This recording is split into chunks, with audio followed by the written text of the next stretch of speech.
أعوذ بالله من الشيطان الرجيم. پناہ مانگتا ہوں میں اللہ کی شیطان مردود سے۔ بسم الله الرحمن الرحيم. شروع اللہ کا نام لے کر جو بڑا مہربان نہایت رحم والا ہے۔ السلام علیکم پیارے دوستو اور پیارے بھائیوں، پیارے ویور، دنیا میں جہاں جہاں آپ اپنی ڈیوٹیاں سر انجام دے رہے ہیں، آپ اور آپ کے بچے، ماں باپ، بہن بھائی سدا خوش و خرم رہیں اور اللہ پاک آپ کو نیک اعمال، نیک کام کرنے کی اور آخرت کی فکر کرنے کی توفیق عطا فرمائے۔ پیارے دوستو اور بھائیوں سے گزارش ہے کہ ویڈیو شروع کرنے سے پہلے ہماری ویڈیو کو لائک اور سبسکرائب ضرور کریں۔ یار ایک لائک اور سبسکرائب کرنے سے آپ کو کچھ نہیں جاتا، ہماری حوصلہ افزائی ہو جاتی ہے۔ ہم آپ کے لیے دن موضوع پر اچھی اور نئی حدیثیں لے کر آتے ہیں، جسے سن کر اس کا آپ بھی اچھا صلہ پائیں گے اور ہمیں بھی اس کا اچھا اور نیک صلہ ملے گا۔ تو چلیے ناظرین، ویڈیو کی دوسرے حصے کی جانب چلتے ہیں۔ حدیث نمبر 42، ایک باعصمت لڑکی اور کفر کا واقعہ۔ ترمذی حدیث سے یہ لی گئی ہے، تو واقعات، اسلامی واقعات، صفحہ نمبر 103 تا 6 سے یہ ہم نے حدیث لی ہے۔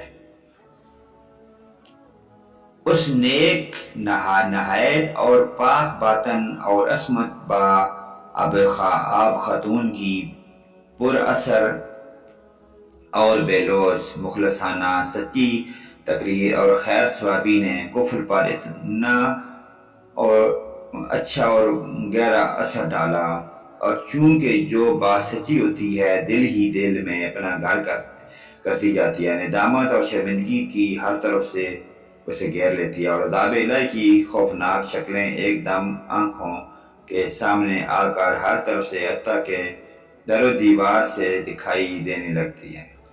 جسم بے جان ہو جاتا ہے، قدیم بھاری ہو جاتے ہیں، دل تھرا جاتے ہیں۔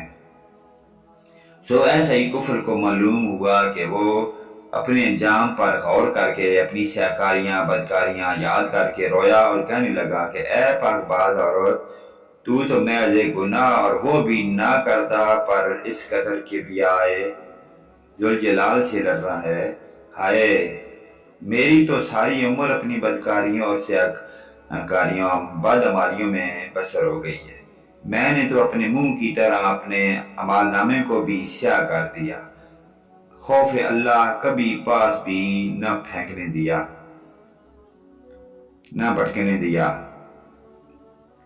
عذاب الہی کو کبھی بھولے سے بھی پرواہ نہ کی۔ ہائے، میرا مالک مجھ سے غصے ہوگا، مجھ سے ناراض ہوگا، اس کے عذاب کے فرشتے میری طاق میں ہوں گے، جہنم کی غضب اور قہر آلودہ نگاہیں میری طرف ہوں گے، میری قبر کے سام بچھو میرے انتظار میں ہوں گے۔ مجھے تو تیری نسبت زیادہ ڈر لگ رہا ہے اور ڈرنا چاہیے بھی تھا، نہ جانے میدان حشر میں میرا کیا حال ہوگا۔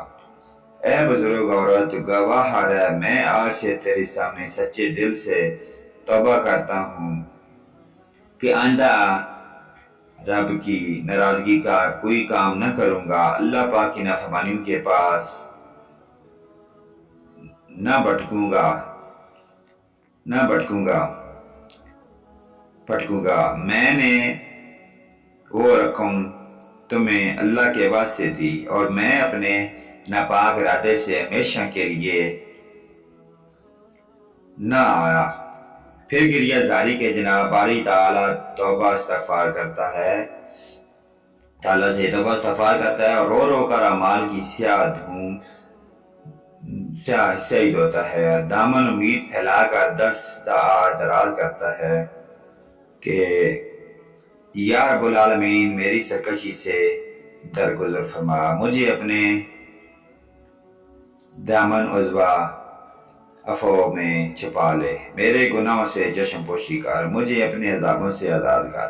حضور نبی کریم صلی اللہ علیہ وآلہ وسلم فرماتے ہیں کہ اسی رات اس کا انتقال ہو گیا۔ صبح کو لوگ دیکھتے ہیں کہ اس کے دروازے پر کلتن لکھا ہوا ہے ان اللہ قد غفر الکفر، یعنی اللہ پاک نے کفر کے گناہ مٹا دیے اور گناہ ختم کر دیے اور گناہ معاف کر دیے ہیں۔ تو ناظرین کرام، آپ نے اسلامی موضوع کی حدیث نمبر 42 کا دوسرا موضوع سنا کہ اللہ پاک کی ذات اپنی مخلوق سے صرف یہی بہانے مانگتی ہے کہ ہم اس کی طرف متوجہ ہو کر ہدایت کی دعا مانگیں، اپنے لیے مغفرت کی دعا مانگیں اور توبہ قبول کرنے کے لیے دعا مانگیں۔ اللہ پاک ہمیں بخش دے کہ دنیا میں ہم سے جو بھی غلطیاں کوتاہیاں ہوئی اللہ پاک ہمیں معاف فرمائے۔ تو آپ نے واقعہ حدیث نمبر 42 کا دوسرا موضوع سنا کہ بآسمند لڑکی اور کفر کا واقعہ۔ تو اس کفر زدہ انسان نے توبہ کی تو اللہ پاک نے اس کی توبہ قبول فرمائے کہ دنیا میں آپ جتنے بھی گناہ کر کے آئیں اس کی بارگاہ میں توبہ قبول ہوتی ہے اور اللہ پاک کی ذات اپنی مخلوق کو اپنے فضل سے بخشتی ہے۔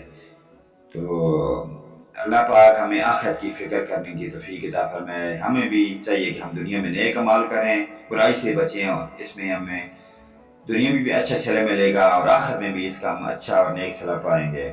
نیکسٹ ویڈیو لے کر آپ کی خدمت میں ہم دوبارہ حاضر ہوں گے۔ یہ حدیث نمبر 42 ترمذی شریف سے لی گئی تھی۔ صحیح اسلامی واقعات صفحہ نمبر 103 تا 6 سے ناظرین کے لیے ہم نے پیش کی۔ اللہ پاک ہمیں آخرت کی فکر کرنے کی توفیق عطا فرمائے اور نیک عمال نیک کام کرنے کی توفیق عطا فرمائے۔ نیکسٹ ویڈیو لے کر آپ کی خدمت میں ہم دوبارہ حاضر ہوں گے۔ آمین ثم آمین یا رب العالمین، وآخر دعوانا ان الحمد للہ رب العالمین۔